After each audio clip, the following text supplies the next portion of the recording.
Sa kalsada, hindi mo isipin na boxer, no? Maamo ang mga mukha. And Raymart have a big start on this fight. Kumong Bolanon din.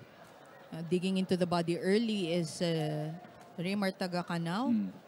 I think get that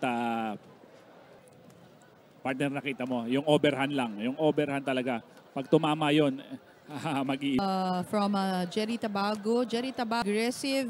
Oh, good upper. But nakita mo yun, ang bilis ng hook counter na yun from...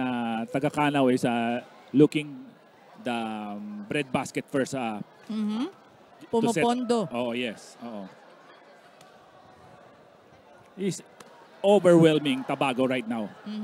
Trying to pin him against the ropes. Tagakanaw. Tingnan mo, nilalansin niya yung kanyang kaliwa para andun lang si Tabago. Tabago must get out of there to earn the respect of Raymart Tagakanaw. Yes. Right now, For Raymart, Cebuano assassin, Tagakanaw. and Tagakanaw